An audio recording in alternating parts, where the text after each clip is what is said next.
apa?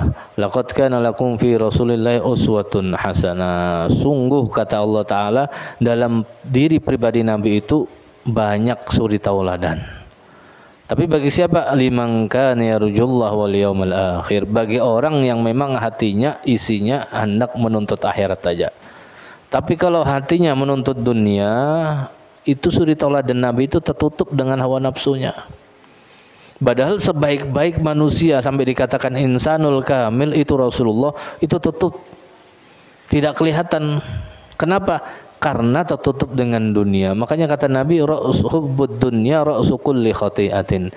Cinta dunia itu puncaknya daripada, kunci daripada segala macam kesalahan.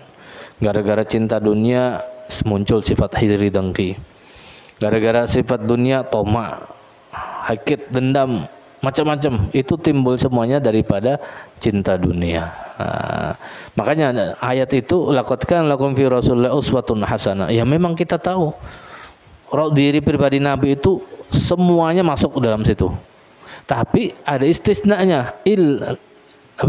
Liman bagi siapa contoh ini yang bisa dilihat? Bagi orang yang hatinya menginginkan daripada akhirat. Tapi kalau hatinya penuh dengan dunia, tidak terlihat. Akhlak Nabi itu tidak terlihat lagi.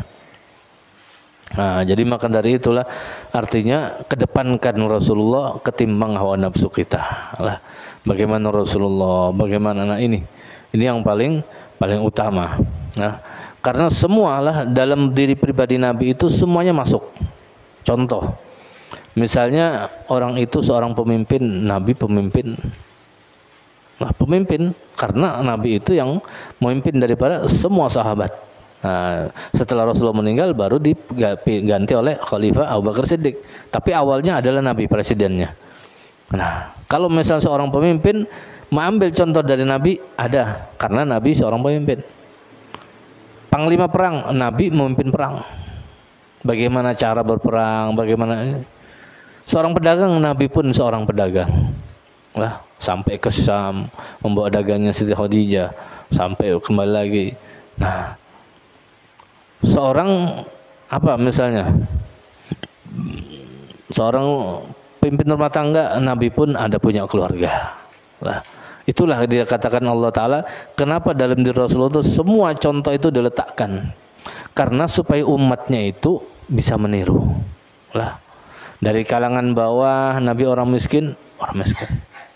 Nah, itulah hikmahnya kenapa Rasulullah itu waktu disuruh diberi pilihan, ya Muhammad, apakah engkau ingin menjadi nabi dan raja atau menjadi nabi tapi seorang hamba aja?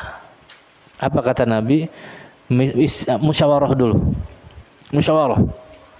Itulah maksudnya pentingnya di dalam kehidupan kita ini yang dicontohkan Nabi, musyawarah. Lah, Rasulullah itu apalagi yang kurang?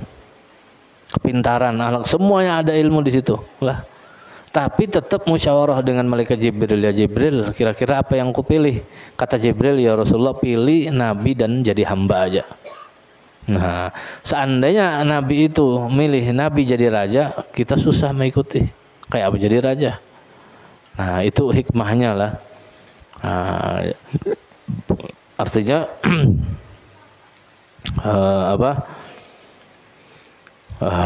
yang diajarkan kepada kita yaitu musyawarah lah, apapun lah, itu akhlak Nabi lah.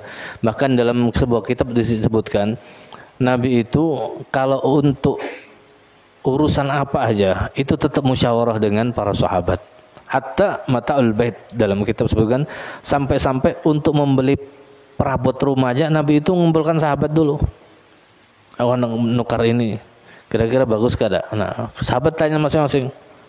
Nah, baru semuanya sudah memberikan pendapat, baru kata Nabi, nah kebetulan pendapatku cocok dengan sahabat ini.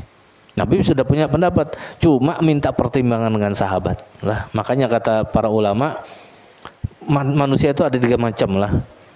Ada rajulun, laki-laki sejati. Ada lagi nisfu rajulin, separuh. Lah, pertengahan. Ada lagi yang kada ada harganya. Kalau yang pertama ini apa? Orangnya pintar, punya ide yang cemerlang, tapi tetap musyawarah. Yang kedua, orangnya ini punya ide yang cemerlang, pintar, tapi kadang mau musyawarah.